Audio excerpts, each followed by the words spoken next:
नमस्कार दोस्तों, स्वागत है आपका न्यूज कर साइंस यूट्यूब चैनल में। सुबह के बजे हुए 11। आज मैं आपके सामने लेकर के उपस्थित हुआ हूँ वर्ल्ड ज्योग्राफी का दूसरा टेस्ट। हाँ, कल किसी कारणवश वीडियो नहीं आ पाया था, लेकिन आगे वीडियो कंटिन्यू आते रहेंगे। तो आइए देखते हैं, आप लोग डेली 11 बजे आ जाइएगा। आइए देखते हैं, क्वेश्चन नंबर 1 से शुरुआत करते हैं। काफ़ी अच्छे प्रश्नों का संकलन किया गया है, आप लोग इसको देखिए। और वर्ल्ड ज्योग्राफी के सीरीज जो चल रही है, इसमें देखिए अच्छे अच्छे प्रश्नों का संकलन भी है। और आप लोग इसको देखिए, आने वाली परीक्षाओं में आपको इससे काफ़ी ज़्यादा प्रश्न मिलने वाले हैं। और अगर जो आपके गलत भी हो रहे हैं तो उससे घबराने की ज़रूरत नहीं है, उनको कई जगह नोट कर लीजिए। क्योंकि उससे क्या होगा कि आप जब नोट कर लेंगे तो आने वाले समय में जो परीक्षाएं वगैरह होंगी तो आप उसको रिवाइज भी कर सकते हैं।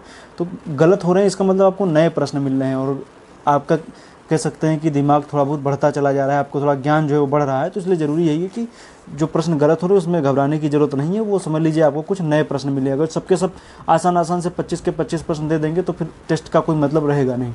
आइए देखते हैं, क्वेश्चन नंबर 1 से शुरुआत करते हैं। क्वेश्चन नंबर 1 कह रहा है, यूक्रेन की राजधानी कीव किस नदी के किनारे स्थित है? बताइए।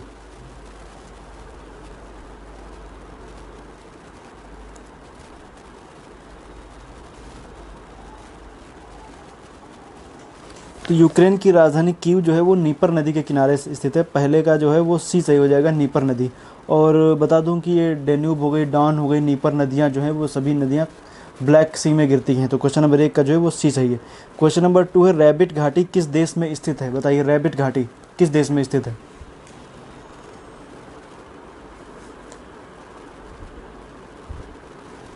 तो जब बात करेंगे रैबिट घाटी की, तो रैबिट घाटी जो है वो यूएसए में स्थित है। क्वेश्चन नंबर 2 का जो है वो ए सही है। नेक्स्ट है, हुबर बांध किस नदी पर स्थित है? क्वेश्चन नंबर 3 का आप लोग उत्तर दीजिए।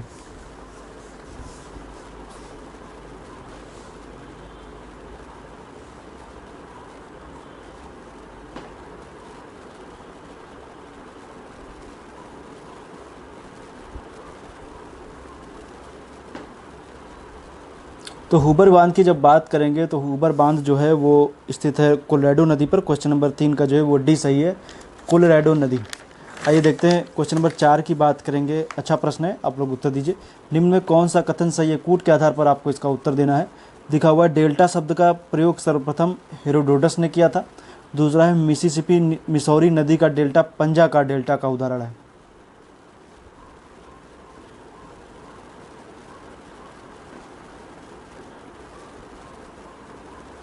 उत्तर दीजिए।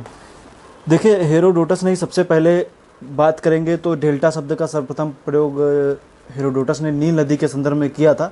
और दूसरा है, मिसिसिपी मिसौरी नदी का डेल्टा पंजा आकार है। तो सही बात है, उसका जो डेल्टा है वो पंजे के साथ दिखता है, इस तरीके से, इस तरीके से। और जो चापाकार होता है तो ये लगभग उंगलियों को बराबर करके एक चाप की तरह काट दिए तो चापाकार, जैसे नील नदी का डेल्टा है। लेकिन मिसिसिपी मिसौरी का कैसा है?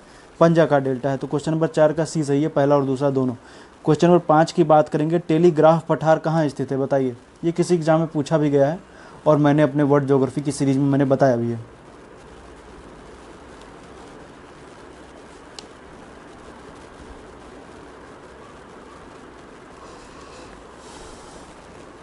तो क्वेश्चन नंबर 5, टेलीग्राफ पठार जो है वो अटलांटिक महासागर में स्थित है। क्वेश्चन नंबर 5 का ए सही है। क्वेश्चन नंबर 6 की बात करेंगे, अटलांटिक महासागर की सबसे गहरी गर्त कौन सी है? बताइए।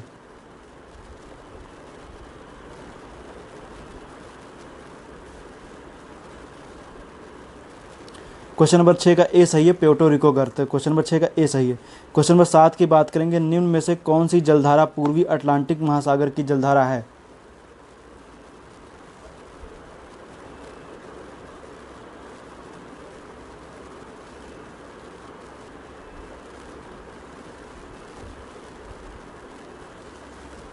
आप लोग उत्तर दीजिए, कौन सी जलधारा पूर्वी अटलांटिक महासागर की जलधारा है? तो दरअसल महासागरों में जो महाद्वीप का पूर्वी किनारा है वो पश्चिमी हो जाता है, पश्चिमी किनारा पूर्वी हो जाता है। तो महासागर का अगर जो किसी पश्चिम मतलब किसी महाद्वीप का पूर्वी किनारा है तो वो किसी महासागर का पश्चिमी किनारा होता है। जैसे आपका जो दायां है वो दूसरे का बायां है, तो उसी तरीके से समझ लीजिए। तो इसमें पूर्वी अटलांटिक महासागर में जब देखेंगे तो पूर्वी अटलांटिक महासागर में, तो जब बात पूर्वी अटलांटिक महासागर की जाएगी तो सॉरी, यहाँ पे थोड़ा सा आप इसमें चेंजेस कर लीजिएगा। यहाँ पर बात की जा रही है, बताया ना मैंने, महाद्वीप का पूर्वी हिस्सा, और जो होगा वो महासागर का पश्चिमी हिस्सा होगा। तो आप बताइए। क्वेश्चन नंबर 7 का जो है वो सी सही है, ब्राज़ील की जलधारा। क्वेश्चन नंबर 8 है, एशिया के किस देश से कर्क रेखा नहीं गुजरती है?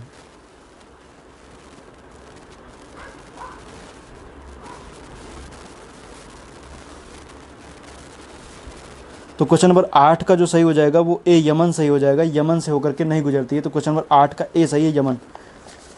क्वेश्चन नंबर 9 की बात करेंगे, भूमध्य रेखा पर स्थित देशों का पूर्व से पश्चिम सही क्रम क्या होगा? Question number 9।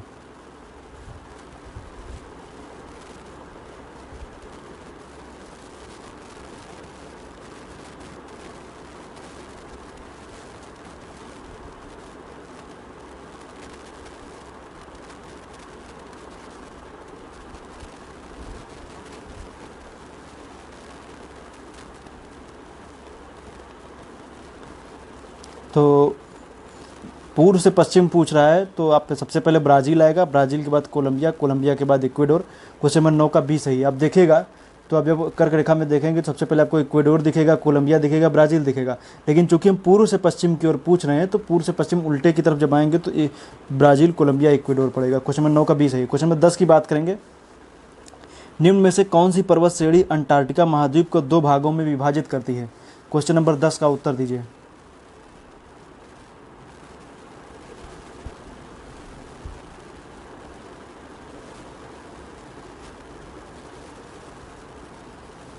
तो कौन सी पर्वत श्रेणी है? तो वो क्वीन मार्ड पर्वत श्रेणी है। क्वेश्चन नंबर 10 का सी सही है। बाकी लायरसन हिल्स वहीं पे, माउंट इरेबस वहाँ का ज्वालामुखी, विक्टोरिया वहाँ की घाटी है, पर्वत श्रेणी नहीं है। क्वेश्चन नंबर 11 की बात करेंगे, निम्न में से कौन सी रेखा जर्मनी और पोलैंड के मध्य स्थित है? बताइए, कूट के आधार पर उत्तर देना है।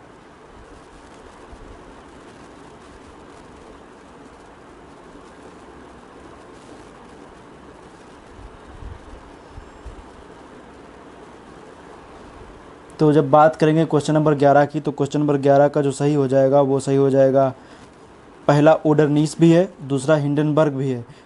और 20वीं समांतर रेखा नहीं है, लीबिया और सूडान के बीच में 20वीं। तो कूट में देखेंगे तो पहला और दूसरा दोनों सही, अर्थात ए ऑप्शन सही हो जाएगा। क्वेश्चन नंबर 12 की बात करेंगे, 22वीं समांतर रेखा किन 2 देशों के मध्य में स्थित है? 22वीं समांतर रेखा।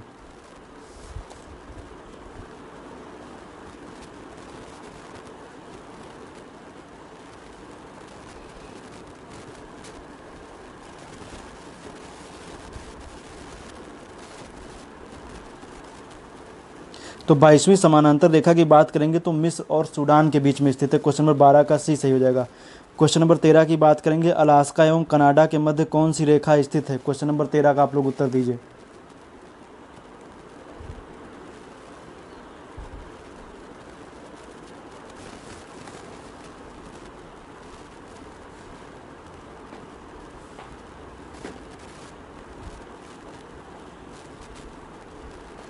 अलास्का और कनाडा की बात हो रही, बताइए।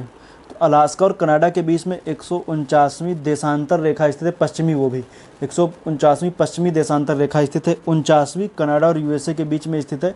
जब उसकी मुख्य भूमि से देखेंगे तो वहाँ पर स्थित है। बाकी सेगफ्रीड रेखा जो है वो रूस और फिनलैंड के बीच में, 48वीं कोई इंपॉर्टेंट नहीं है, किसी सीमा निर्धारण नहीं करती 48वीं।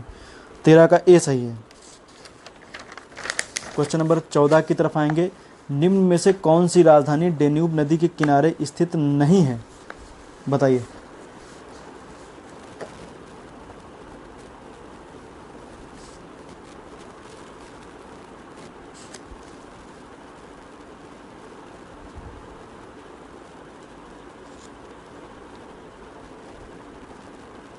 जब हम बात करेंगे क्वेश्चन नंबर 14 की, तो क्वेश्चन नंबर 14 का जो सही हो जाएगा वो सी सही हो जाएगा, एथेंस।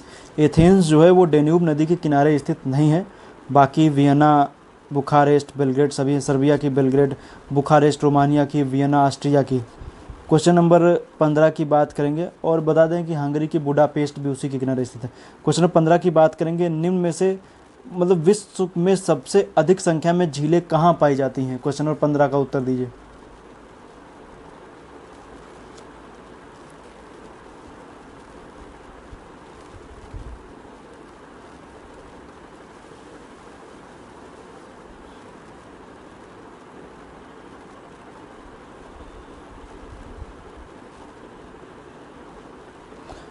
सहस्त्र झीलों का प्रदेश किसको बोलते हैं? नॉर्वे को बोलते हैं, सहस्त्र झीलों का क्षेत्र है। तो आप ये याद रखिए कि वहाँ पर कई सारी स्कैंडिनेविया का जो क्षेत्र, नॉर्वे, स्वीडन, फिनलैंड के आसपास का जो क्षेत्र आप देखेंगे तो वहाँ पे सबसे ज़्यादा झीलें मिलती हैं। तो क्वेश्चन नंबर 15 का सी सही है।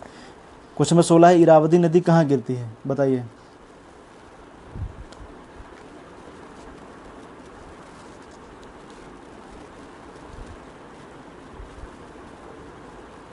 तो क्वेश्चन नंबर जब 16 की बात करेंगे तो इरावदी नदी कहाँ गिरती है? तो मर्तमान की खाड़ी में गिरती है।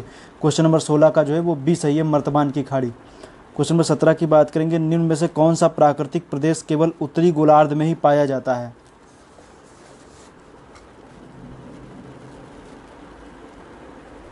बताइए।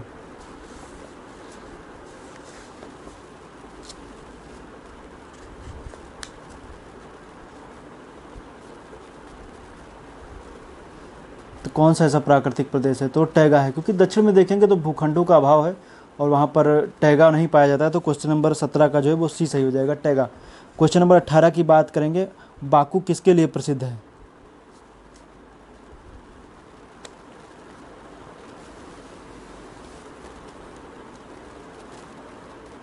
बाकू पेट्रोलियम के लिए प्रसिद्ध है। क्वेश्चन नंबर 18 का ए सही है। क्वेश्चन नंबर 19 की बात करेंगे, निम्न में से कौन मानव प्रजाति के वर्गीकरण के लिए प्रयुक्त नहीं होता है?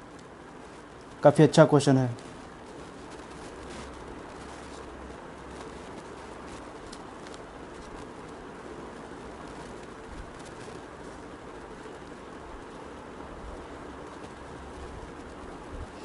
तो देखिए इसमें कान का कोई इस्तेमाल नहीं होता है वर्गीकरण में, कान का कोई वर्गीकरण नहीं किया था। नाकों का देखते हैं, नाक कैसी थी, चपटी थी, कैसी थी, लंबी नाक थी, या आँखों देखते हैं गोल आँखें थी या लंबी लंबाई में आँखें थी, कैसी आँखें थी। और बालों से भी एक आइडिया लगाया जाता है कि सफ़ेद थे कि काले थे, कैसे थे। तो इन सब के जरिए हम कह सकते हैं कि वर्गीकरण मानव प्रजाति का किया जा सकता है, लेकिन कान से नहीं होता। क्वेश्चन नंबर 19 का जो है वो सी सही है, कान। क्वेश्चन नंबर आइए 20 की तरफ आ गए। निम्न में से कौन सुमिलित नहीं है, आपको बताना है। तो बताइए कौन सुमिलित नहीं है?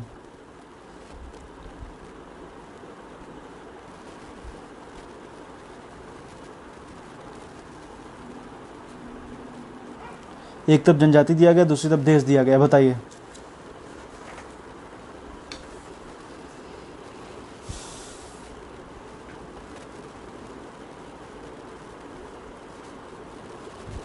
देखिए हाउजा जो दिया गया है वो मिस्र की नहीं, नाइजीरिया की जाती है। तो क्वेश्चन नंबर 20 का डी सही है। बाकी हिम्बा, खिरगिज, युगागिर सब सुमेलित है। क्वेश्चन नंबर 21 की बात करेंगे, निम्न में कौन सा कथन सही है? ऑस्ट्रेलिया के मूल निवासी माओरी कहलाते हैं, पहला कथन। दूसरा है, माओरी की सर्वाधिक आबादी पश्चिमी ऑस्ट्रेलिया में पाई जाती है, दूसरा कथन। कूट के आधार पर उत्तर दीजिए।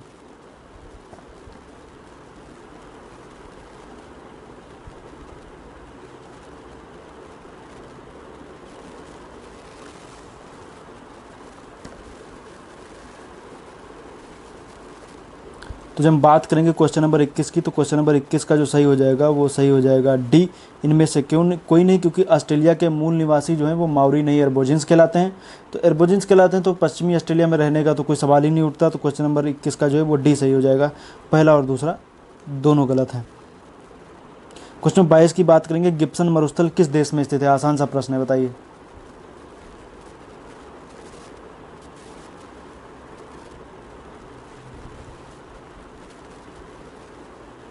गिब्सन मरुस्थल ऑस्ट्रेलिया में स्थित है। क्वेश्चन नंबर 22 का ए सही है। नेक्स्ट है, शीतोष्णकटिबंधीय घास के मैदान पुष्टाज कहाँ पाए जाते हैं? क्वेश्चन नंबर 23 का उत्तर दीजिए।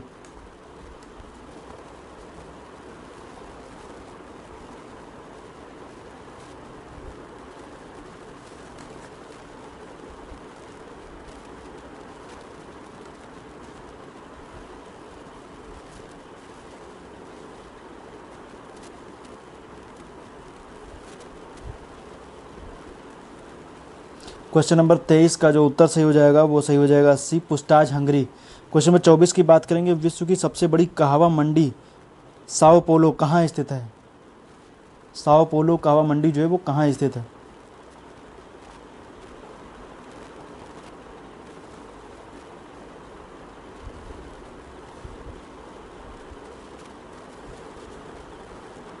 बताइए, उत्तर दीजिए।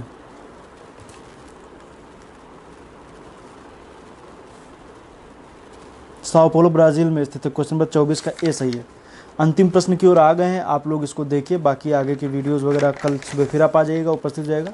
टेस्ट कल सुबह फिर आ जाएगी। तो आइए देखते हैं, विश्व की सबसे उत्तरतम राजधानी कौन सी है? क्वेश्चन नंबर 25 का उत्तर दीजिए।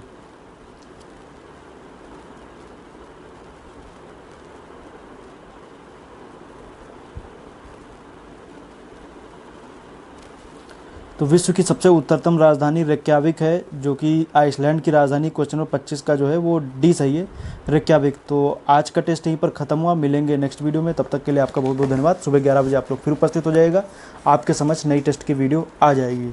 वीडियो देखने के लिए पुनः एक बार आपका बहुत बहुत धन्यवाद।